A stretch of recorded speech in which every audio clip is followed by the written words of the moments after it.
Marami pa ba, Kong Lian, na hindi pa nabanggit sa kahit na anong investigation sa Senate Blue Ribbon Committee o maski sa ICI?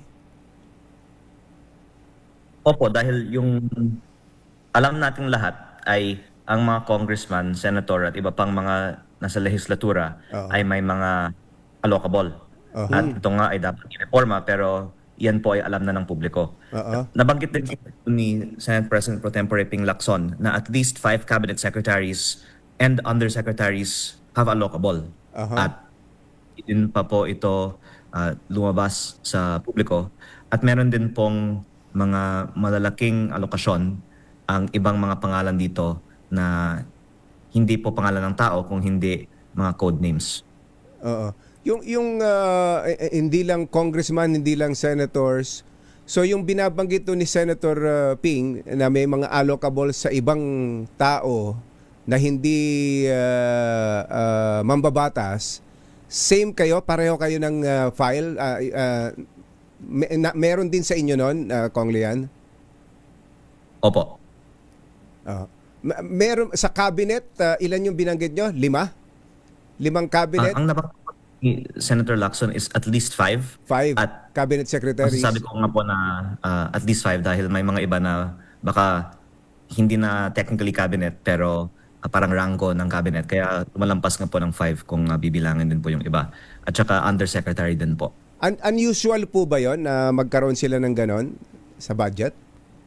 Kung walang kinalaman sa DPWH tapos flood control pa ang pinapapondo nila. Oo. Tapos kung maanomalya yung flood control project, ang tanong na lang at ito yung kailangang alamin sa tulong din ng mga nasa DPWH, kung ang pangalan nila ay nasa file, ibig sabihin ba sila ba ay may kaugnayan sa pagpili ng kontraktor sa maanomalyang proyektong ito? Yun po ang kailangang malaman higit pa sa nakasulat po sa file. Sino po yung mga cabinet secretary, Kong Lian? Hinihintayan ko po kahapon sa Blue Ribbon Committee na lumabas pero ang payo po ng mga mas senior po sa akin ay hintayan natin ang DPWH at ang Ombudsman na ilabas ng opisyal ang impormasyong ito. Pero gusto ko sanang i-post na lang sa Facebook yung iba. So ang sabi nyo, at least 5 cabinet secretaries. Yung 5 na ito, sitting pa rin, cabinet secretaries, o meron nang nawala sa posisyon?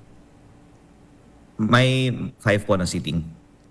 And then meron pang iba na hindi na cabinet ngayon. Opo. Mga ilan pa ho yun? Well, yung isa na nabanggit na sa publiko at sana wag pong mamasamain ng administrasyon na babanggitin ko ito dahil nabanggit naman ito na noon, ay may 8 billion para sa OPES SAP. At ang unang inakala ng tao ay may kaugnayan si ES Bersamin dito, pero nag-vehemenize si ES at sabi niya dapat magkaroon ng investigasyon. Ako po ay naniniwala kay ES Bersamin na hindi po sila ang nagpalagay ng pondong ito kasi nga nanawagan sila ng investigasyon. Si SAP Antonio Lagdameo ay nag-statement din na hindi po kanya ang alokasyon na ito at hindi naman nakikialam sa DPWH insertions ang kanyang opisina.